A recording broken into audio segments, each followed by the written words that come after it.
પંચમહાલ જિલ્લાના ઘોગંબા તાલુકામાં નાળાનું મહાકૌભાંડ હોવાની આશંકા સામે આવી રહી છે।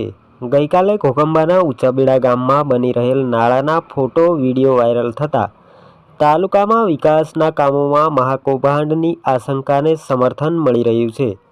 નાળામાં માટી અને પથ્થરો ભરી તેની ઉપર સિમેન્ટ કોન્ક્રીટનો માલ ભરી બનાવવામાં આવી રહ્યો હોવાનો વિડીયો વહેતો થયો હતો।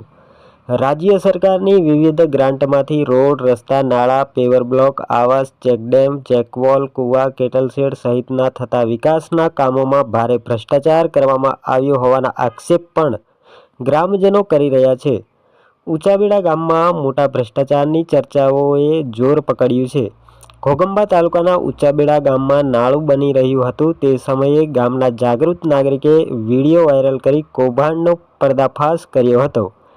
જે ફોટા વાયરલ થયા હતા તેમાં નાળામાં રેતી, સિમેન્ટ, કોન્ક્રીટના માલની વચ્ચે મોટા પ્રમાણમાં માટી અને પથ્થરો મૂકી નાળાની કામગીરી કરવામાં આવી રહી હતી।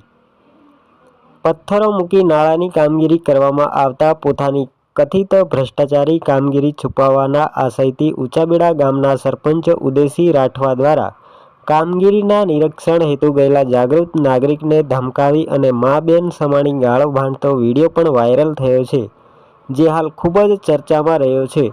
વિડીયો જોતા લાગી રહ્યું છે કે સરપંચ પોતાની મનમાની કરી વિકાસના કામોના અધિકારીઓ અને મળતિયાઓ સાથે મળીને કામગીરી કરી રહ્યા હોય તેવું તેમના વાયરલ વિડીયોના નિવેદનથી લાગી રહ્યું છે।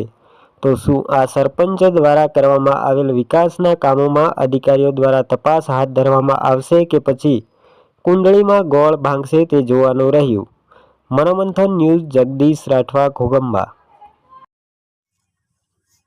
मैं पण कामगीरी खोटी थाय छे હું થોડી વાત કરી એમ કહું નહીં કરવાનું મેં કઈ વાત કરી છે તમને કાયદેસર કામ કરવાની વાત કરું છું। કેટલો પાયો ખોદ્યો અડધો 1 ફૂટ જેવો પાયો ખોદેલો છે તમે અધરે જ આખું મૂકેલું છે જેસીબી થી પાયો નહીં ખોદેવો તો બનાય નહીં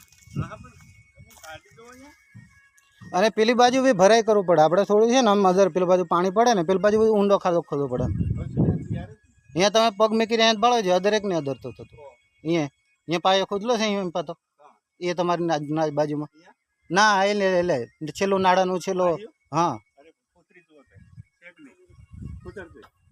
કેટલો કેટલો ખોદેલો છે એમ નાળું એટલે થોડો ઊંડો ઊંડો તો હોવો જોઈએ પાયો બી એમ પાય જ છે પણ એ તો કાલે માટી અહીં પાડી દીધેલી છે ને ગાડી